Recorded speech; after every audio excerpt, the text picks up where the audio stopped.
안녕하세요, 콩나물맘 여러분. 콩나물쌤 전병규입니다. 여러분 혹시 학창시절에 수학 좋아하셨나요? 아마 자신있게 네 라고 답하는 분은 많지 않을 것 같습니다. 많이들 힘들어 하셨죠? 사실 저 역시 그랬습니다. 수학은 늘 저의 발목을 잡았던 과목입니다. 늘 수학이 좀 어렵고 힘들었었던 기억이 있어요.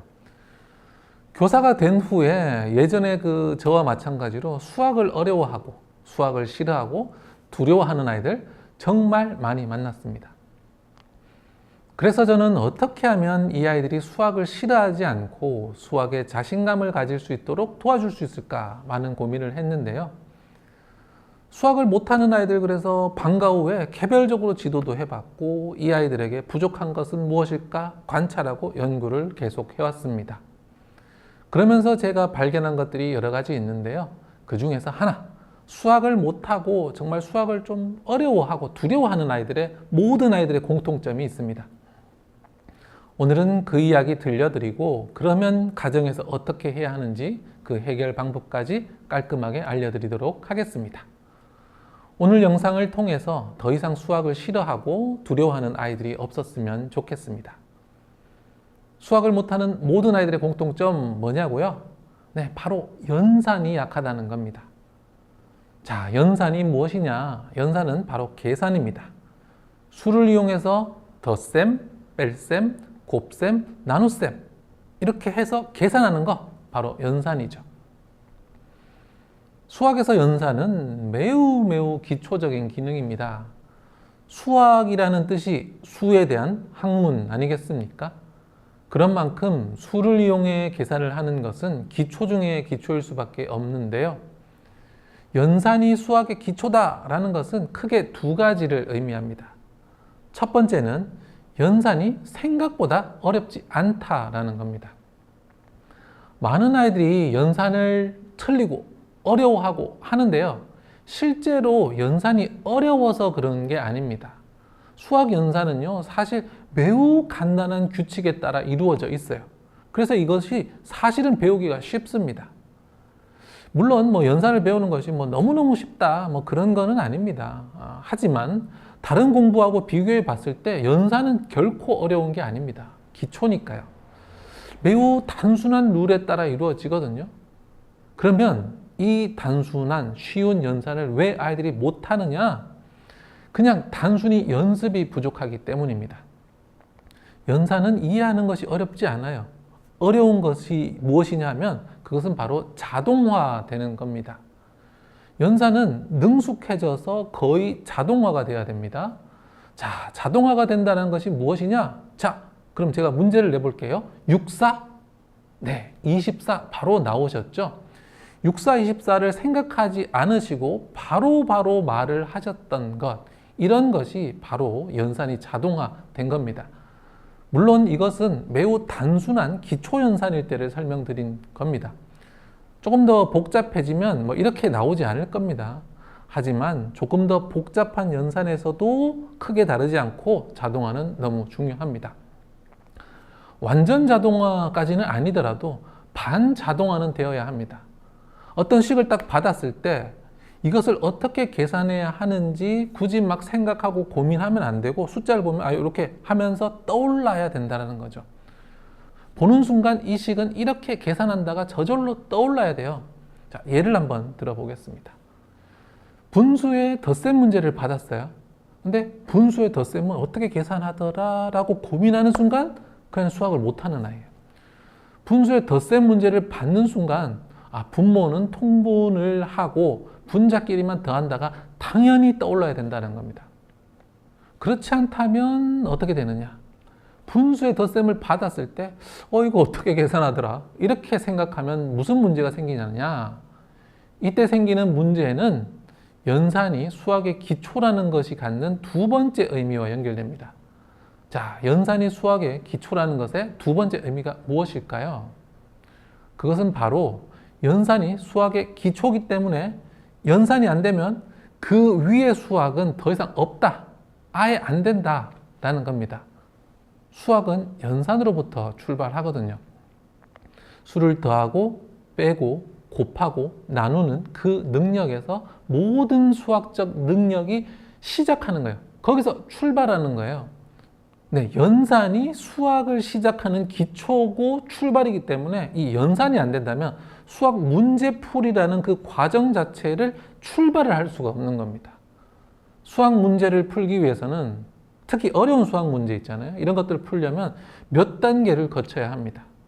문제를 읽고 문제에서 요구하는 것을 이해해야 되겠죠. 그 다음에 문제 해결에 필요한 개념을 떠올리고요.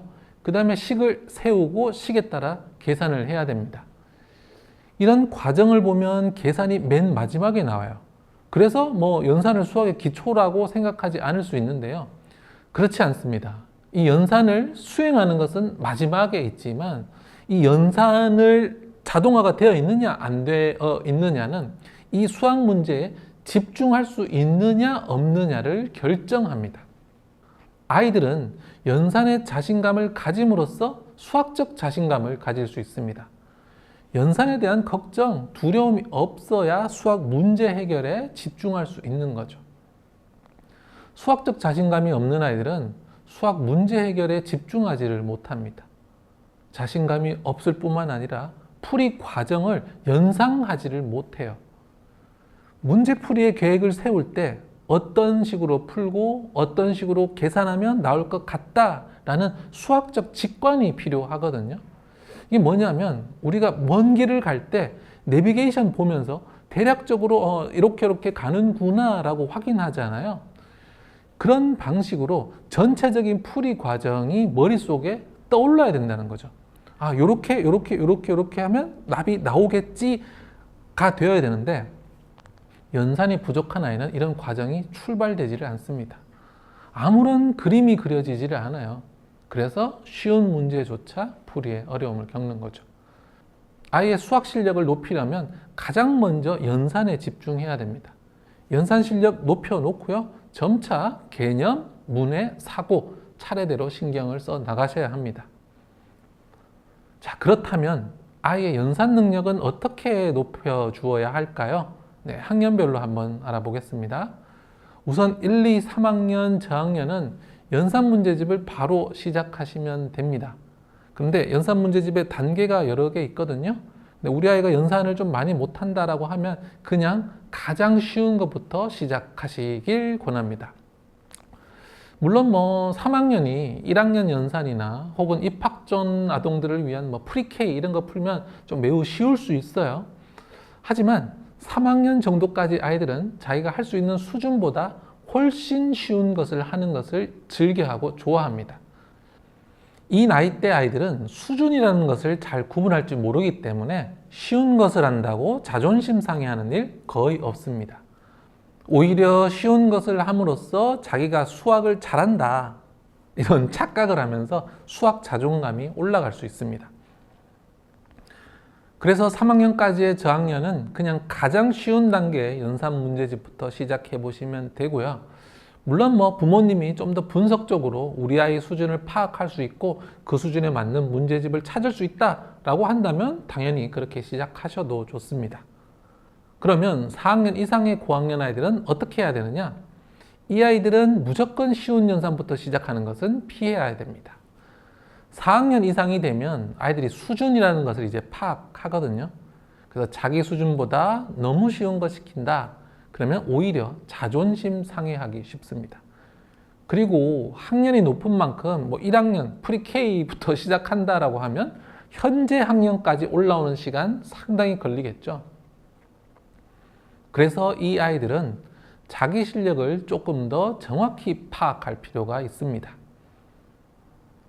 너무 쉬운 내용을 해서도 안 되지만 실력도 안 되면서 무조건 자기 학년 연산 시작하는 거 이것도 피해야 됩니다. 6학년이라고 해서 6학년 연산을 풀 수 있는 것은 아니니까요. 게다가 연산은 계단과 같거든요. 그래서 차근차근 올라가는 것이 중요해요. 4학년 연산에서 구멍이 많은 아이는 절대 5, 6학년 연산을 잘하는 것이 불가능합니다.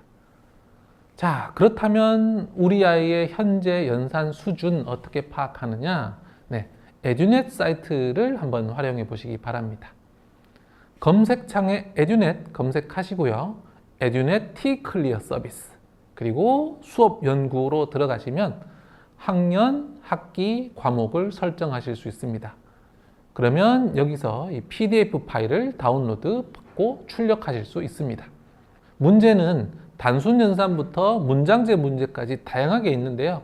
우선은 단순 연산 문제들만으로 한번 테스트를 해보세요. 우리 목적은 일단 연산 실력부터 잡는 거니까요.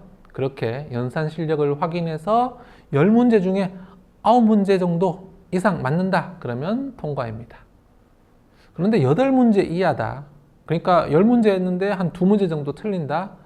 그러면 요 내용에 해당하는 연산 문제집을 사서 풀리셔야 되겠습니다. 이런 식으로 점검하면서 학년을 조금씩 내려가 보세요.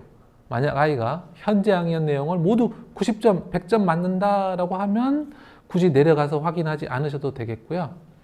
만약에 80점 이하다라고 하면 최소 한 학기, 한 학년 내려가서 확인해 보실 필요가 있습니다. 70점 이하다라고 하면 기초가 좀 많이 부족할 가능성이 있으니까 한 학년 이상, 2학년까지도 내려가서 확인해 보실 필요 있겠고요. 확인된 실력에 맞추어서 연산 문제집을 사시기 바랍니다. 그리고 하루에 최소 2쪽 푸시고요. 한 4쪽 정도까지 푸셔도 됩니다. 그렇게 반학기 이상 1년 정도 쭉 따라오시면 됩니다. 그러면 현재 학년이 몇 학년이니 지금 수준이 어떻느니 걱정하실 것이 없습니다. 정말 1년 정도 빠짐없이 계속하면요. 99% 아이들은 다 따라옵니다. 그냥 꾸준히 하느냐 안 하느냐의 차이예요. 연산은 훈련이니까요. 오늘 영상 보시고 잘 실천하셔서 우리 아이가 수포자의 길을 가지 않도록 기초를 튼튼하게 잡아주셨으면 좋겠습니다. 늘 우리 아이를 가장 먼저 생각하는 대한민국 모든 부모님을 저 콩나물쌤이 응원합니다.